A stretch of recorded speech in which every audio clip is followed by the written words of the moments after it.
This is the Final Word Ashes Daily Day 5 from Lord's, the second test match. Nothing much happened today, pretty quiet one. Another quiet day at the library. Should be a pretty cruisy 30-second summary for Westfield, London, Westfield, Stratford City. Adam, why don't you sum up that ordinary day of cricket in 30 seconds? Okay, England needed 257 runs when they arrived this morning. They had 4 wickets in hand. They didn't. They had 6 wickets in hand. They were 4 wickets down. Stokes and Duckett continued their stand to 132, and Duckett couldn't resist and got caught down at long leg for 83 from the top edge. Then it was Stokes and Bairstow. Their stand was brief because Bairstow was run out dozing down the track, actually stumped, rightly so. That was corrected at lunch break. All hell broke loose because of that. But it set a light under Stokes in a similar way to Headingley in 2019. He took England to the brink. He fell 71 runs short of the finish line. Josh Hazlewood, fine piece of bowling to find the top edge of him as well. Carey running back with the flight. They were eventually all out for 327, 43 runs short, Australia 2-0 up. That was pretty good. I mean, that wasn't much over 30, and I thought you had latitude today. Like today could have been a 40 And I probably second wasted day. 5 seconds on stuff when I was padding. Yeah, on wondering whether it was 6 or 4, and 6 being the other part of 4. If it's 6 one way, it's 4 the other way. Exactly. All that kind of stuff. Nonetheless, a couple of things. So scoreline at the start, Australia 2-0 up after 2 tests, major, significant. But Ben Stokes, again, you know, you cannot do that. Well, you can, and apparently you can keep doing it. Not a lot of players with 3 fourth innings hundreds. I reckon there are, 3 or so who've done it. And Stokes does it again with something even more outrageous in a way. I mean, for a while, it was like he was going to do double Headingley. You know, at the point where he needed to do Headingley, when they needed 74 runs, which is what he scored with Jack Leach at Headingley, he already had 152.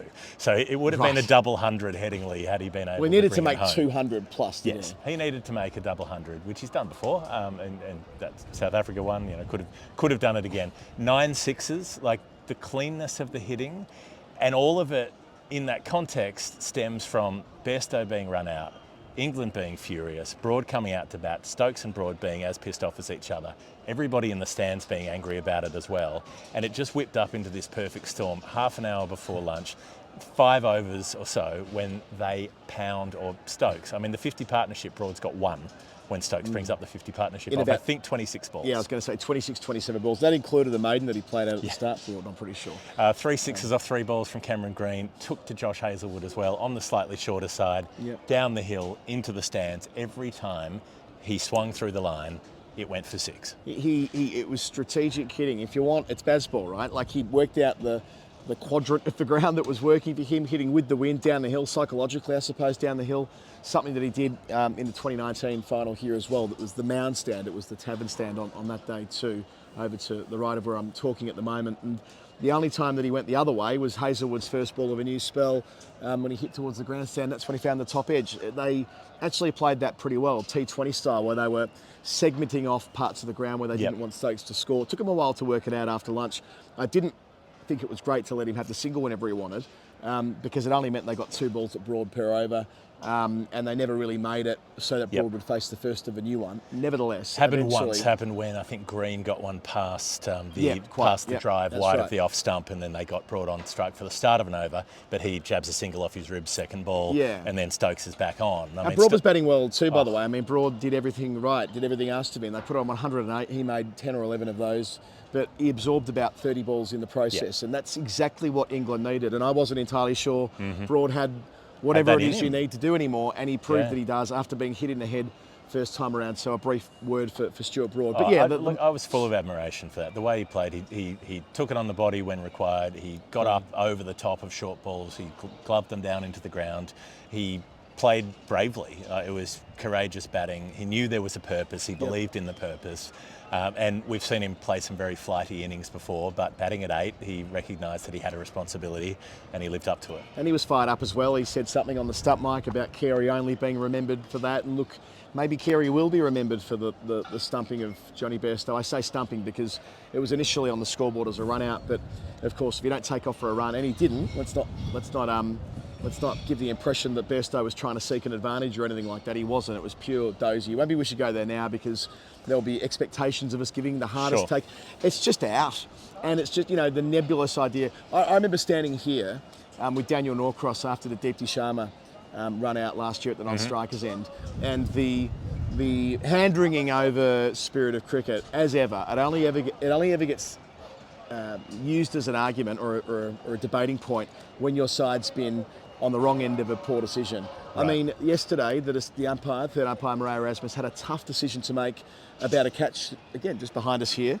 And Jeff, you did a great job of explaining why that wasn't out. And I think a lot of people who heard that and the longer they thought about it understood that position, and so it was. And today it's much the same. And because the law was so clear-cut about what Bairstow had done, there's no law to reach it. Oh, spirit of cricket. That'll do. Spirit of cricket. And Stokes decided that this evening as well in his post-game commitment, saying that he might have considered that on the way through, on the basis of something that from junior cricket all the way to the top, and we've got multiple clips of Brendan McCullum doing it as New Zealand's wicketkeeper as well. It is routine practice to see keepers throwing the ball at the stumps when they feel as though a batter has been drifting out of their crease at the wrong time.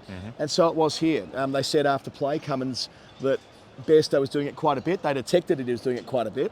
So, of course, Carey was going to have a pop. Why should he be apologetic for that? Someone knew, because there was a compilation cut up on TV within about 90 seconds of the dismissal of about 5 or 6 different instances of Bairstow wandering out as soon as he let a ball go by.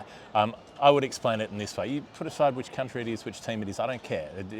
Whoever it was, if it were the other way around, if it were Bangladesh playing India, whatever, this is out. And nobody's disputing that it's out, but they're saying, well, it shouldn't have been out. You shouldn't go for that. And, I had an interesting chat with Jim Maxwell about it, and he was broadly of that view that it didn't quite feel right. I understand if you're coming at it from a certain kind of spiritual position almost, that you think, well, that's not the contest, that's not the bat and ball contest.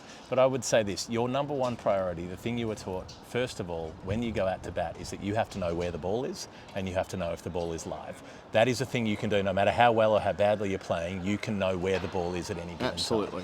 If the ball goes past you into the keeper's gloves, and Johnny Bairstow doesn't even turn around, he doesn't look to see if the ball's been gloved. If the ball hasn't been gloved and it's trickling away somewhere, he can run it by. The ball is still live. If the ball's been gloved cleanly, people seem to think that because it's the wicket keeper, it's immediately dead. It's not dead until the keeper has stopped doing anything else with the ball. And this isn't like an Alex Stewart sort of waiting for Brian Lara to wander out of the ground and tip the bails off kind of thing. This is, in one motion, Carey takes it and throws it straight back at the stumps, and Bairstow is not looking because he's not concentrating. He's not aware of what's going on. He's not thinking about what's going on. That's on him. That's on the batter to know what's going on. Now, if that ball comes off the pad to short leg and they throw the stumps down when the batter stepped out of the ground, no one will complain about that, except Rodney Hogg maybe. Like, we've seen that happen in Test cricket multiple times. If he plays that ball to cover and walks out of his ground and Labuschagne throws the stumps down, no one's going to say that shouldn't be out. But because it's a wicket keeper, they say it shouldn't be out. If the keeper is up to the stumps, if a spinner's bowling and Bairstow leaves the ball and then without looking back walks out of his crease, he will immediately be stumped and nobody will complain about that. But purely because the keeper's standing back to a fast bowler, people say, oh, well, there's been enough time that's elapsed, the ball might be dead. It's not dead. The ball's not dead until the umpire says it's dead. The umpire hasn't called over. Bairstow's decided it's the end of the over unilaterally, and he's gone for a walk and he's out. I mean, it's fair and it's concrete. I'm still angry about this happening in my under-14s grand final when the square leg umpire wasn't watching and we were denied a run out, which ended up being decisive. I've been thinking about this for years. Look, everything you said... Living rent-free. It's been living rent-free. Everything you said then, I echo, and I'll just add that... And I'll say this as well. If it were David Warner, if Johnny Bairstow had run out David Warner like that, the crowd here would have loved it. They would have got right behind it, thought it was a great, jolly old fun old time. And Bairstow, quite right, has tried to do it many times as wicketkeeper. I know these clips and screen grabs and all the rest are circulating at the moment, as he should, and as I'm sure he'll try to do through the rest of the series. It is a bit like the running out the non-striker as well, in that, people who are paying attention to it for the first time think it may not be right or whatever it is, but the responsibility, the onus, as always, is on the batter at that point. And about where does the spirit of cricket start? Does the spirit of cricket start at that particular point with Alex Carey, or does it start with Bairstow to honour the law of the game, which says that a batter must remain in their crease until the ball is dead? And I'm not trying to have a go at Bairstow on spiritual grounds, as you put it before, more on the basis that he left himself open to that, in the same way that yesterday Mitchell Starc left himself open to the catch being overturned because he placed the ball on the ground. Because he wasn't aware enough to turn his hand the other way, which is all he needed to do. All of that. So, this will go round and round and circulate and circulate. The Lord's crowd booed in the same way they booed in 2015, where, again, weekend, this very spot, you and I recorded the video, which was about obstructing the field, it was called Sure. at the time. No, it was called... It was obstructing the field. Yeah. It was Ben Stokes sticking his hand out to deflect a throw from Mitchell Stark. It was heading towards the stumps, and he was trying to avoid the ball hitting the stumps and thus being run out. And Lords went up that day too. They were a bit more oiled up. It was probably about 7 o'clock in the evening, a one-day international late on a Saturday where Lords went feral and there were boos for Stephen Smith all day long. But this was, no, it was. I looked at the back at the nursery and after play, and the constant singing. I mean, the boorish, same old Aussies always cheating. Like, do they think they invented that? Do they think that's the first? It's just every third division football team is doing that. Their supporters are doing that. I don't know. The Lords members as well. Sorry, but there's a bit of statement from CA and the members. Let's come back to that in a second. I just want to say this. So I was watching this from down on the gantry, which is my preferred spot at Lords, where the TV cameras are, because you get the sound of the crowd. You can see everything that's going on. It was feral. It was genuinely fetid. It was gross. And I'm disappointed about it. I'm sad about it because, and some people will say like, I'm weak and I'm precious or whatever. I don't like there being this much anger and angst and antagonism. Oh, it's the Ashes, mate, harden up. Yeah, it's the Ashes, but we've been watching players play fascinating cricket over the last 10 days. We've seen some players do some remarkable things. We've seen a couple of remarkable results. We don't get to enjoy any of that because it becomes it becomes anger. You shouldn't be angry watching sport. Why are you watching sport if you hate it? Why are you watching sport if you want to hate the other team? And I say the same things about Australian crowds getting on the back of visiting teams as well. We've talked about this before in previous Australian summers and how distasteful it is. If a team has made the effort to come across the world to visit you, if they're your guests effectively, okay, you might not like the fact that they won, you might not like a couple of the things that they do on the field, but to be that aggressive and that vicious, it just made it all feel like, what were we doing here? What was the point? What was good about being here today? What was good about enjoying Ben Stokes' innings when the reason people were cheering it was like stick it up you, the Australian team kind of thing, rather than appreciating an incredible effort from one of their own. It felt like vindictiveness. It didn't feel like appreciation. And, I wish it were different. I wish we weren't going to go into the third test with this kind of ill feeling, surely defining everything that's going to happen from now on. It's going to be nasty, it's going to be brutish, and hopefully it's going to be short and we'll be out of here in 3 tests time. Yeah, cricket's just not as big a sport here. Yeah. The literacy around cricket's just not as sophisticated as it is in Australia, where we're brought up with the game and it's forced down our throats from birth. And I think that the feral response here was from people who may not be as well versed in cricket, and that's frustrating because cricket's been largely hidden from people in this country for a really long time. There is a meta-narrative. It was the same last night with all of the Australian supporters who were getting furious about the catch that wasn't given. No, sure. But I mean, even around that, the way in which it goes, obviously it runs down party lines or it runs down partisan lines, but there is part of this which is just simply people don't know. Because cricket is nowhere near as big a part of the conversation here. And but I think you said to me yesterday that with a lot of former players and a lot of pundits who work in these roles don't have a particularly strong understanding of the laws because they were bloody good at cricket and thus they didn't really need to. And that's pretty good. I'd love to be in that privileged position where the laws of the game meant less to me because I was a fabulous player, and I think that might pervade some of the commentary as well. But mercifully, I think that the attention turned to where it should have been within about 20 minutes after lunch. But the noise moved on. Well, I think we need to touch on the long room. Oh yeah, why not? Let's do that. The Australian team going back through the long room at lunch. And of course, I think it's like Steve Smith getting booed in 2019. When he's been injured and he's coming off. It's a small proportion of the people there, but it is a proportion of the people there who are getting verbally stuck into them. There's some physical contact. The Australian players, a couple of them arc up. There are altercations. And I mean, that's hideous. Like, if you've got the privilege of being in the long room, and in the week when the ICEC report comes through about the incredible entrenched privilege in English cricket, and there's all kinds of discrimination in Australian cricket as well, and in cricket in all countries, I'm sure. But when you've got that position of privilege of being in the long room and having the players pass through, and you are so discourteous to them, you're so unable to control yourself over a dismissal. Someone got out in a cricket match, and you're going to use that as a pretext to lose your mind and abuse players. Like, we generally try not to use this language on the show, but fuck off. You don't belong here. You shouldn't be in the game if you can't control yourself over something that's happened on the field. Oh, it's almost the best possible outcome for that set of people, isn't it? I mean, maybe it's the MCC member in the egg and bacon tie and the hat who asked me who Marnus Labuschagne was the other day.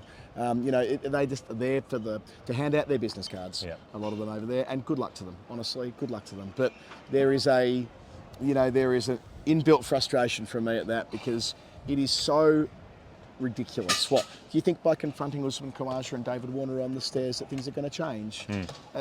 Maybe you've had your 7 bottles of champagne before lunch, and good luck to you again. If that's the sort of life you can lead, that degree of privilege you can enjoy, well, But yeah. I think the statements from both the MCC, who I have an enormous amount of respect for, the club as an institution, I think in the 21st century they've shown themselves to be a forward-looking, progressive, open-minded, modern organisation, and I'm really glad that we have quite a bit to do with the MCC as a consequence. And those people who work for the ECB and the MCC were sitting here today with their heads in their hands, humiliated, embarrassed on behalf of the people whose behaviour reflects on them. Yeah, that's what I was going to add. I felt sorry for the MCC today, because this has nothing to do with them. I don't want people to think it's a great institution. It should be respected. Sure, they've had their moments, as one former senior office bearer there said to me. They were a brilliant organisation in the 19th century. They are in the 21st. They just skipped the 20th century over there, and that might be a good thing. But the broader point here is that they had to put out that statement. They had to apologise in an unreserved fashion to the Aussie touring side. There was reference to a member of the support staff being, I'm not sure if it was physical with the support staff, but whatever it was, just ridiculous, and a shame that we've had to spend 6 or 7 minutes talking about this on a podcast that should be celebrating on a day when we should be saying, holy shit, how incredible was that Ben Stokes innings, how incredible was that partnership, 108 that he puts on with Stuart Broad in no time at all. The point where you feel like maybe they're going to do it. They need nearly 180 runs when Bairstow is out. There is no way they should even get close to that. It should be impossible. It was exhilarating. When Stokes got hot after lunch and he hit, I think, 4 sixes in about 15 minutes when I was on comms at the time. It was genuinely I felt like I was back at Headingley again. It felt exactly the If same. you ignore the booze, it felt the same. That was the best thing I've ever seen in cricket, Stokes winning that Test match in 19. Certainly the most exciting piece of drama I've seen in Test cricket. It's a sort of moment that helps fuel and sustain the game when there are... direction of travel with Test cricket, we always talk about on the long form show, is under threat, and you need exhilarating moments. And the fact that Stokes can do that, he's such a brilliant on-field leader. I was going to say, had he gone and did it again, that it was going to be his second miracle. He's going to be canonised as a cricketing saint, but he's very much alive, and the series is alive. He'll get all the bits that they've taken out of his knee will be sent around to various churches. But I mean, the fact that he can still do that, and with Broad as well, and the Aussie bowlers being under the pump, this is the majesty of 5-day cricket. And how you can hit the ball so cleanly again and again, you're not supposed to be able to do that. He hits 9 sixes in a row. Not one of them is chancy. A lot of the Headingley sixes were a little bit sliced, a little bit towed, whatever, they carried the boundary. These ones were going and going and going. And you were thinking, well, he has to hit one eventually. And he does eventually, but it takes so long to get there. And in the meantime, you've got Cummins and Hazelwood coming in, one from each end and bowling to him and being pumped. And it was Headingley. It was those two who were bowling to him at Headingley. And the numbers all lined up really well. Australia was shocked. They were shell-shocked. It was so nice how the numbers kept mirroring as well. It was the partnership's worth X, which is what Stokes and Leach put on their 76 to go at one point. Well, they needed 74. 74, and he hits 4 from the last ball. Cuts away for 4. Yeah. So at that point, it's well, he needs 74, and he's got 4 wickets in hand, not 1. Yeah. Maybe he can do it, but I just felt like it's got to be exhausting. It's like bowling bouncers for a 12-over spell, right? Eventually you're going to be worn out. Hitting sixes must be tiring.